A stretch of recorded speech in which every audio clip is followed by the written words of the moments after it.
So, welcome everybody. Today, I talk about my latest book.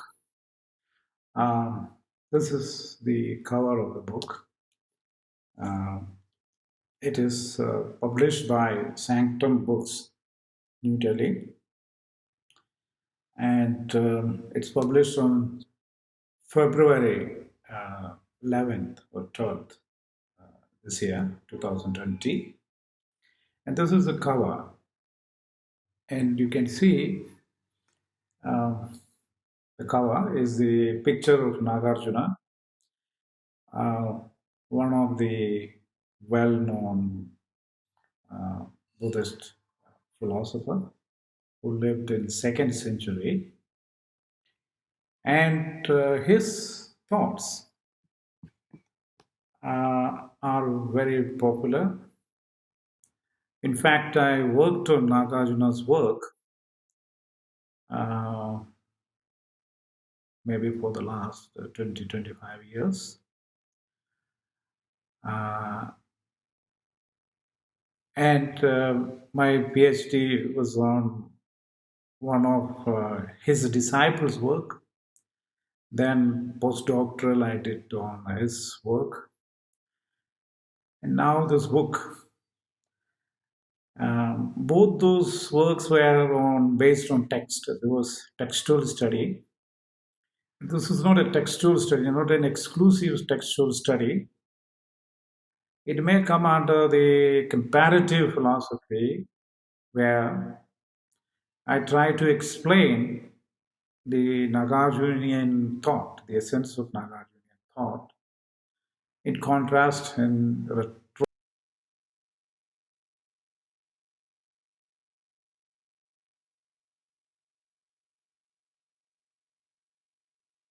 ideas. As you know, if people who know philosophy, Aristotle or the Aristotelian logic is what we follow today as the mainstream logic, at least up until 20th century. Aristotle's logic was the pioneering logical system. And in the Aristotelian logical system, uh, Aristotle used an interpretation tool. In fact, that is very important in Aristotelian logical system. That interpretation tool is,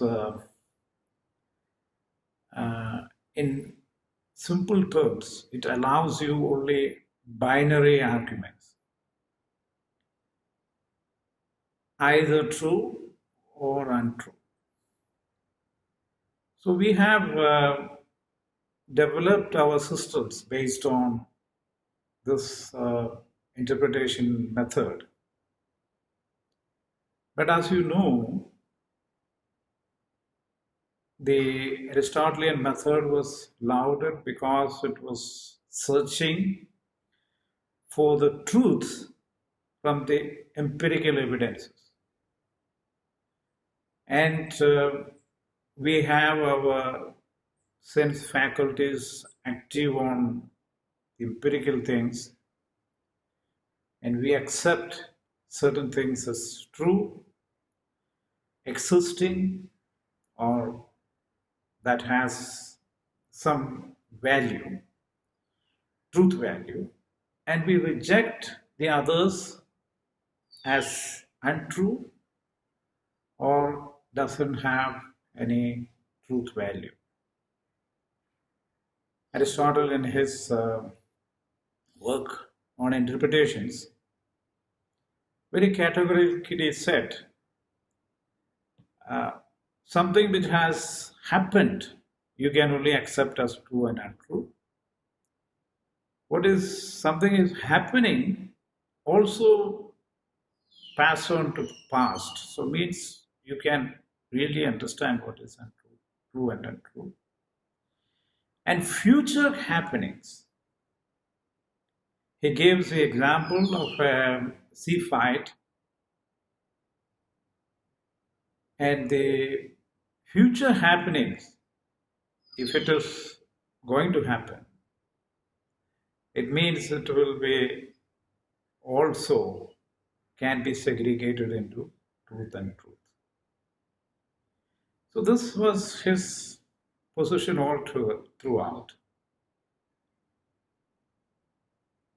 And why he has given that position is a very important thing, because like all philosophers before him who believed in the Hellenic mythology, the Hellenic mythology says that there is a heaven with gods, and the gods are perfect. We humans who live here are living in an imperfect world. So the perfect world is a reflection of the imperfect world. And humans are created with a soul, and the soul has the heavenly properties. And one of the heavenly properties that is there in the soul is the ability to understand, use intelligence. So in Aristotelian's work, especially in metaphysics, says the humans are predisposed to know. So the knowledge always lead you to the truth that is transcended. And how you understand the transcended truth? What is called transcendence? That is truth, goodness, being, justice, beauty. These are all transcendence that we can experience in the world as human beings. So Aristotle actually wanted to teach us that the inner core of ourself, the soul, suhe in Greek, has the ability to know the truth. So you have to continuously try to evolve the truth using our rational faculties. He also said that the God in us has the power to reason out. So that is one side of the understanding of the phenomenal world that we live in. But in fact, there is a connection. We can really connect with Buddhism and the Aristotelian thought. That in Buddhism also,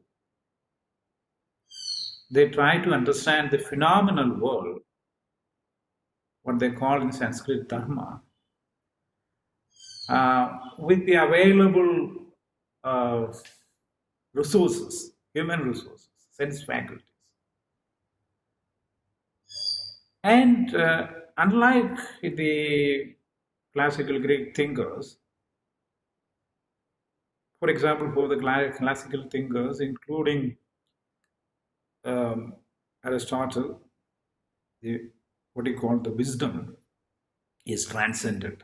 It's only available with the God. God's in the heaven. Humans never could reach to that level of wisdom. But in the Buddhist context, if you use in another way, a human life can achieve wisdom. And that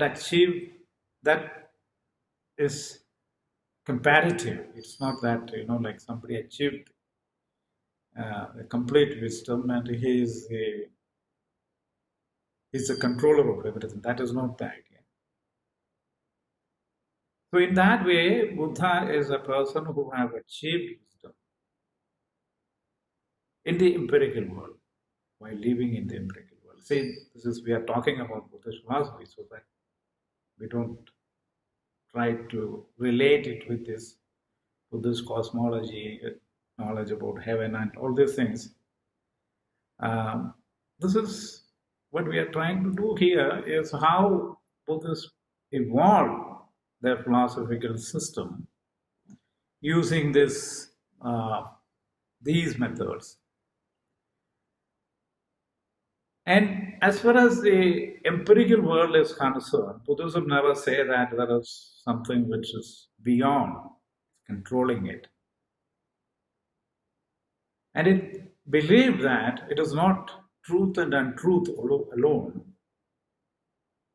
It is, this is widely accepted in Indian philosophy that you have a truth, untruth, both truth and untruth.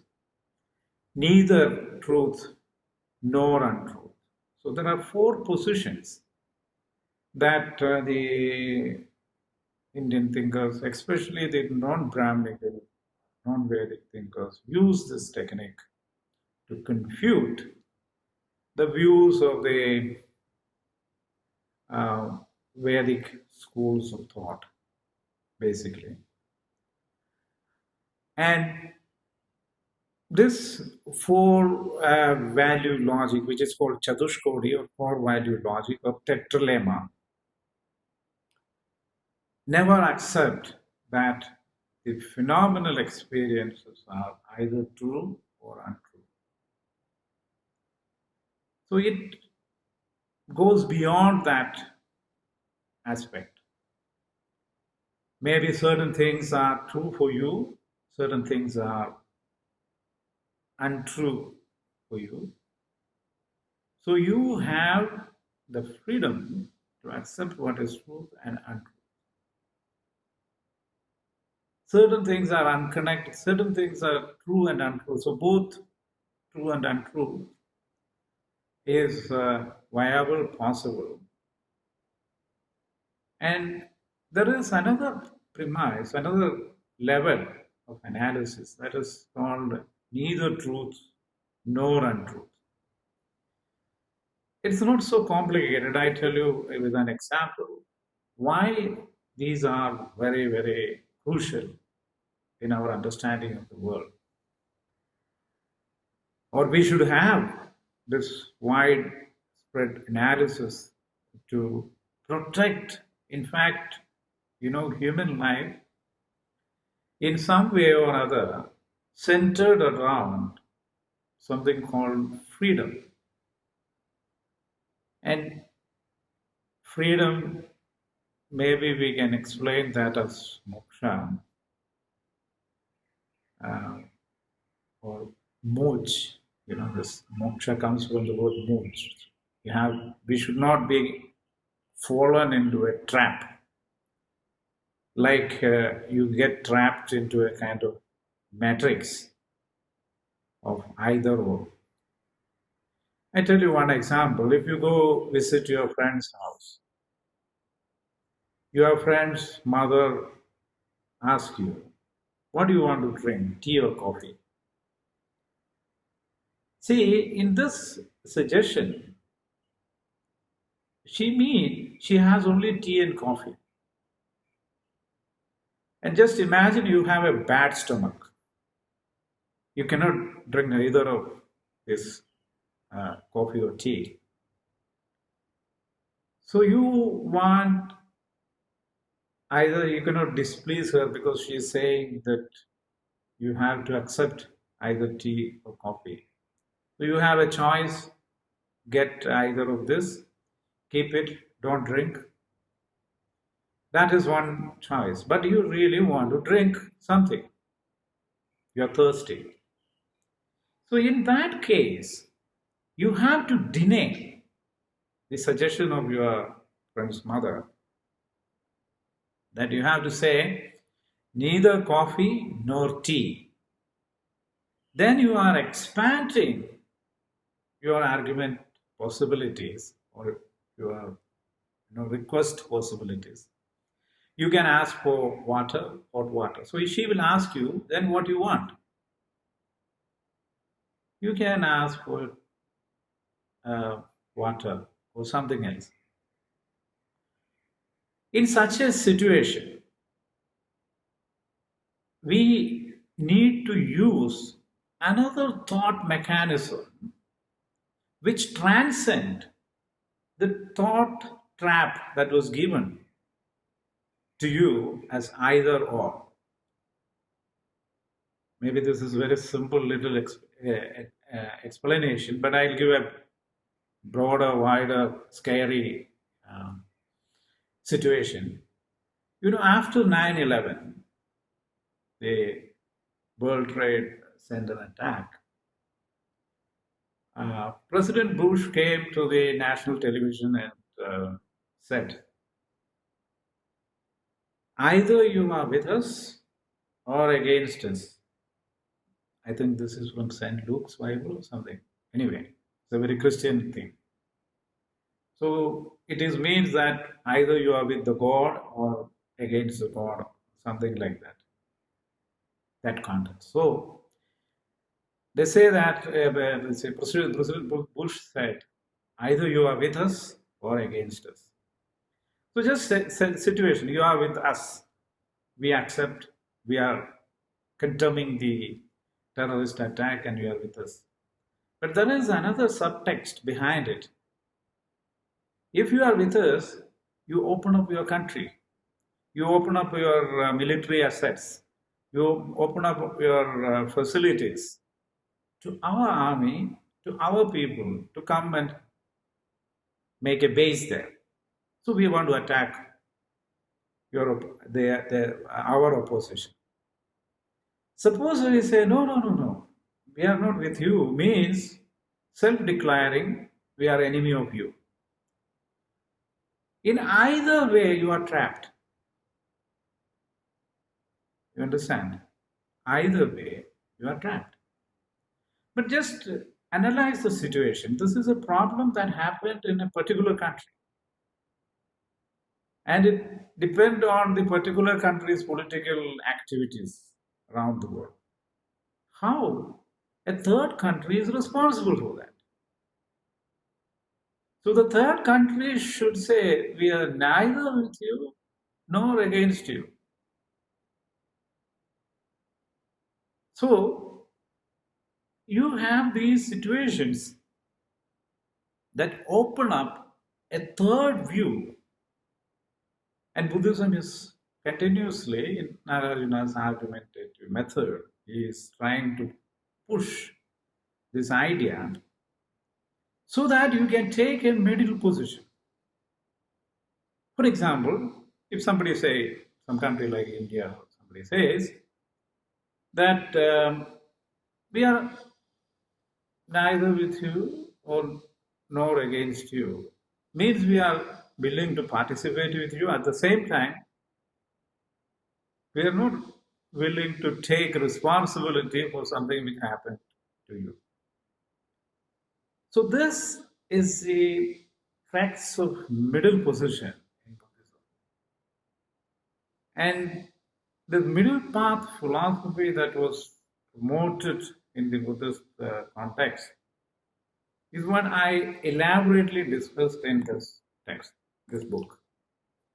In fact, this four-value tetralemma logic is a part of the classical Greek thought also. As you may all know, the Pyrrhonian skepticism is based on this four-value logical analysis. And you should understand the word meaning of skeptikos in Greek means investigation or philosophical investigation. Just imagine why this skepticus. I will explain why the Greek meaning of this word and why it is connected, how it is connected with the Indian idea. But the Indian idea goes beyond this. In this analytical method, you actually create a space for the third view. And what is meant is the third view, skeptikos, will allow you to investigate further. I tell you another example. Now we are living in the world of scare and fear of corona. And we are all locked up in our house like we live in a jail. And we are completely, you know, submerged by fear. If I look, if I touch, if I. So this fear is actually either you want to live or you want to die. Or you live, I mean, like I think um, the slogan or some uh, something which is stay home, save life. I really, I mean, like I am a threat to the humanity if I go out of my home. So there are so many interpretations for this. How long I stay home until you get a vaccine? Suppose if I inject that vaccine, what will happen to me? Is there any guarantee? Will it be like a AIDS vaccine? So we are completely, completely, you know, fallen into what is called in to a matrix. And matrix-like situation, you may have seen this movie Matrix. And matrix-like situation is a fact of life. You know, that idea of matrix actually comes from the cave example of Plato. So we live closeted inside the cave. We don't know, don't want, we don't have the courage to get out. But the skepticus means you should have the courage to think beyond what has been said. You should first think that you are not a scare to the world. Then you have to think more about whether there is a treatment for this.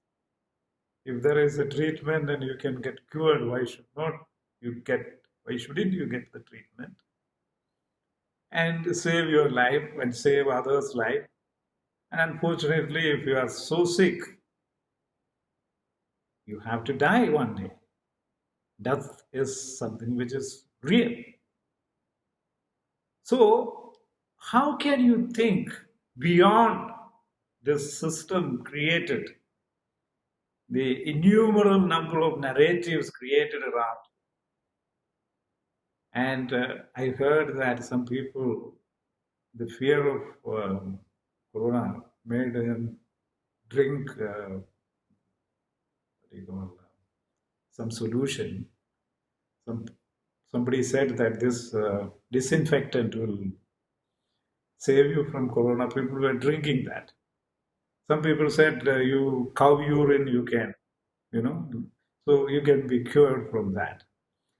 So people, when you are fallen into the trap, you will follow something out of fear. Skepticus means you should not fear so much. Try to investigate. Try to, in our terms, investigate philosophically. And try to find a way out, a comprehensive understanding.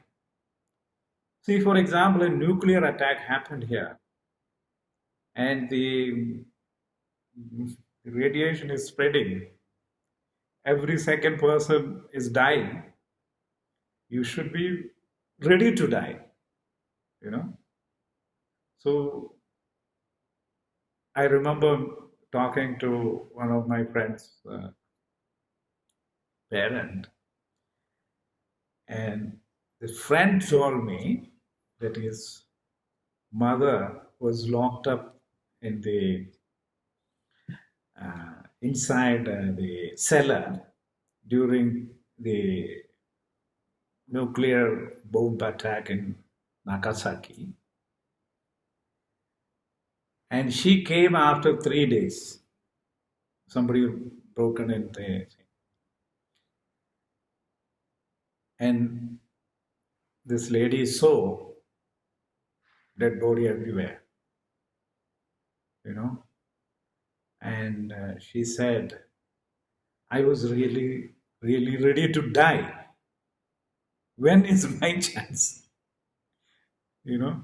then somebody taken her, and so you have to be worried in such situations. Maybe prepared to die. So it is equal to life and death. In any way, but skepticals means that you have to investigate further to know the truth, and until the truth is reached, you should continue investigating. But like in Buddhism, this is much more elaborate.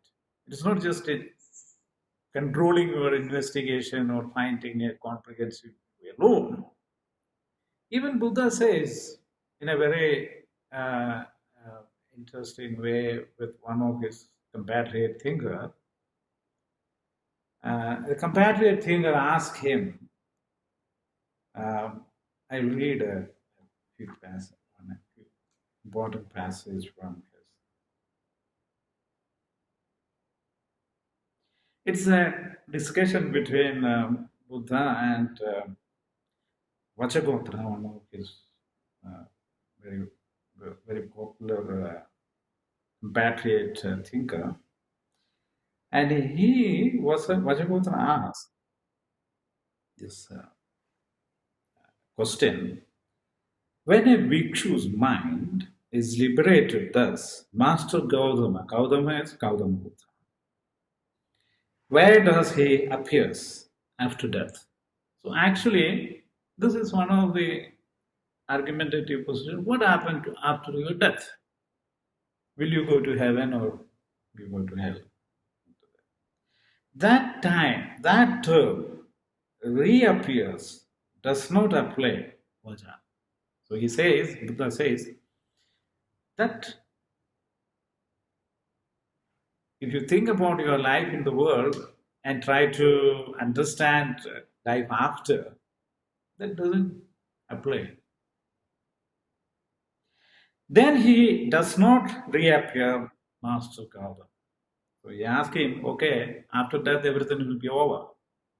Is this your position? See, in Buddha's time there were materialist thinkers, Lokayatas, who believed that the end of life is here itself, nothing will happen. You live and die in this world. He refuted that. The term does not reappear, does not apply over. He says, no, that is also not true. It is don't apply in this context. Then both appears and does not appear, Master Gautama. So he asking, see, both he reborn in another realm, or does not reborn in another. Both. This case is both true and untrue. Like this. That does not appear. The term both appears and does not appear, apply vaja. Then he neither appears nor does not appear, Master Gautama. So he says, asking, it means that this neither nor situation means we don't know. We don't know what happens after death, so we discard it. So you just imagine, you just see what Buddha said. The term neither appears nor does not appear, does not apply vaja. So he says that the life after death or something which is doom and gloom is not going to apply in this case. So he is actually trying to transcend this 4 levels of analysis. I have written about it in many places, and I think this can be understood like Nāgārjuna says, Chadushkodi Vinurmukta Tena Dharmaha Vijnanasyapi na Vijneyam Vajam Kudagochara. Actually, whatever you are understanding or thought about the phenomenal world, is not going to be under the gambit of fourfold tetralema, fourfold analysis. It even with a deeper meditative stage, you cannot understand it. So how can it be explained with the limit of the world? So this work is actually trying to understand what is the position of Buddhist negation, and what kind of interpretation Nāgārjuna gives. And I compare this with the Aristotelian Hegelian negations. Hegelian negation is also a very important aspect in our philosophical thought today, especially after the scientific revolution, the modern philosophy taken shape. We can see that the Hegelian dialectics is very widely applied, and we are actually comparing that with the Nāgārjunian dialectic, where, in a very simple way, Nāgārjunian dialectic called for a comprehensive understanding of a situation, where Hegelian dialectics looking at for either a synthetic understanding, taking a synthetic position of a two contending arguments, or accepting the highest level, the absolute, according to the understanding it is absolute, the absolute based on the absolute understanding of things we have to follow. Coming back to the corona situation, the absolute understanding here is what the WHO and the so-called experts say, and we accept that an absolute understanding, and we follow that powerful understanding, and we try to create narratives behind it. This following, this is a Hegelian way of putting, because he thought that the God has born as Jesus Christ, and when the God born as Jesus Christ, the heaven emptied, and the earth get blessed with the Son of God, and the path shown by, we call the Christianity, the present Christianity, as the most revealed religion. So path shown by this God, incarnated God, is one everyone has to follow. But the neo-Hegelians, like Marx and others, they refuted this idea of the pneumatic spirit of Jesus Christ, or the God's grace controlling the world. They refuted it. And they wanted to decouple, because, as you know, the Christian humanism of 14th and 15th and 16th century in Europe led to the Renaissance movement. And one of the Renaissance philosophers was Cicero, and Ciceronian understanding of religion, which is mostly based on Epicurean understanding of religion. So in fact, Marx and others actually follow this Epicureanism, that there is no connection between heaven and earth. They decouple the heaven and earth. Even Epicurus famously said, if I have dry bread and water, I can be as happy as the god Zeus. So he, in fact, Epicurus, understood that you can achieve happiness in this world if you do properly. So Epicurean societies, Epicurean camaraderie, Epicurean what do you call the cooperation between comrades. These are all very influential for the socialist movement, communist movement in later times. So what happened is that why denying the existence of God or a transcendent entity, in fact, we have created a space for emptiness, you know, and that kind of emptiness is very scary. But on the other hand, the Buddhist kind of emptiness is very friendly, you know. Sarva Sankalpahanaya Shunyadamrudam Deshina. So that is what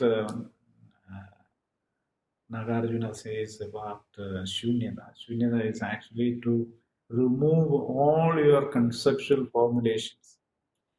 And he says in the next verse that if you hold on to that idea of Shunyada, emptiness, you will destroy yourself. And that is self-destructive. So in fact, what we are living in the world of doom and gloom, and people are dying of depression, suicides, worries, constant struggles, trying to find one's position, one's existence. These problems actually can be understood properly if you understand the Nāgārjuna's idea of mission. I hope people who are interested in philosophy would find a copy. It's available on the Amazon sites, Sanctum book site, Munshiram book sites. Most of the major online book traders are selling this. You can also, if you like, more deeply into the Nāgārjuna's textual work, I have made a textual interpretation, translation, discussion of one of his major work, and it is also available with Sanctum books. I hope the introduction to this book is maybe in later videos I try to put when I put my classes on the net, especially on Epicurean thought, on Platonic and Aristotelian thought. I will try to put these things for philosophy enthusiasts to follow up. Okay, and this is a work which is trying to compare two interpretation theories. I just conclude. One is the apophansis, apophantic logos. Apophantic logos is, according to many philosophers of science, say that is the foundation in which the whole entire structure of scientific thought is built. And so we are comparing with that with the Chatushkodi or Tetralema or four-value logical interpretation of Nāgārjuna, where they are not denying the scientific truth, but they will only take that as a truth. That was only a truth. There are so many other truths, comprehensive understanding. So if somebody says this is scientifically proven, then you have to interpret in a comprehensive way. That is connecting with life. You cannot accept something as truth and follow bluntly. In the Nāgārjuna's understanding, that is not correct. You have to. Humanity has 7,000 years of civilization, at least as the way we see. And it has a brain or a consciousness that is 200 million years of formation. So we have to take all this into consideration when we say something is scientific. Thank you very much. I hope you understood about my book and my philosophical journey, investigations. We'll try to put more videos on that. Thank you very much for listening.